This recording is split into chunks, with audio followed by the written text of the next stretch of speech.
आमदाराला देणार नाहीत, पण देवेंद्र फडणवीसाला कधी सोडणार नाहीत. सभा यांच्या व्हायच्यात, यांच्या गाड्या आपल्या रानातून जायच्यात, कारण रान रस्ते करायला आपणच दिलेले, त्यांच्या काय बापाच्या रान नाही, ती आपणच दिले. आपल्या रानातून गाडी जाणार, आपणही पुढे जाऊन देणार का मग ती? मग त्याला आता मी बारशील टाकतोय दावरा. तिथं मला असं कळालंय की राजेंद्र राऊत मराठ्यांची सभा होऊन देणार नाही तिथं. देवेंद्र फडणवीसने तसं सांगितलंय, असं त्याच्या कार्यकर्त्याला म्हणलं ते काय असतं बरं का, तुम्हाला सांगतो, जाऊन द्या. आता मला पोटात ठेवायचं होतं, तिथं सांगायचं होतं, पण इथंच सांगतो. आता मराठ्यांचे लोक असे आहेत, पक्षात जरी काम करत असले तर गद्दार थोडे असतील, बोटावर मोजणे, ते पक्षाचं बाहेर नाही सांगत, कारण त्या अवलादी पक्षासाठी जन्मलेल्या असतात आणि पक्षातच मराठ्यात. पण काही काही लोक पक्षात बी काम करत असले ना, ते जातीसाठी प्रामाणिक राहतात आणि जातीला सांगत.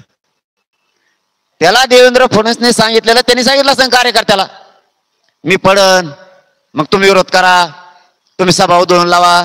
देवेंद्र फडणवीस म्हणले, इथून पुढे जरांगे पाटला सभा झाल्या तर उधळून लावी जा, खालच्या खाली करा, मग आपले लोक जरशी कामाला लागा, असं त्या राजा राऊतने सांगितलं त्या लोकांना. त्यातले 5-7 जण शेवटी बोललेच.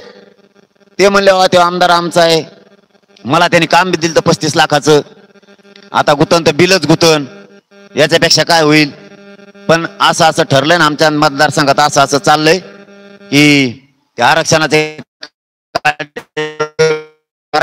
मोठे होणार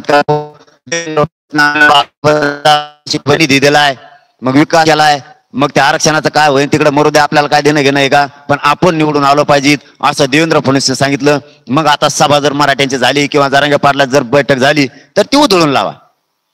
मी लगेच सांगितलं ते बार्शीत लोकांना, बैठक लावा, तिथं बैठक लावा. तो कसा उधळतो काय करतो बघतो. आता तारीख मी उद्या परवा डिक्लेअर करणार आहे. त्याला जेवढ्या प्रश्नाचे उत्तरं पाहिजेत ना, तेवढ्या प्रश्नाचे उत्तरं मी त्याला बार्शीतून देतो, त्याच्या दारातून देतो. शक्यतो जर त्याच्या दारात जागा असली तर तिथंच लावा व्यासपीठ, त्याच्या घराच्या पुढं, कारण त्यांच्या घरच्या ताईला बी ऐकू द्या आरक्षण कशासाठी पाहिजे, त्यांच्या ताईला बी कळू द्या की गोरगरीब मराठ्यांना आरक्षण कशासाठी पाहिजे, त्यांच्या आई वडिलांनाही कळू द्या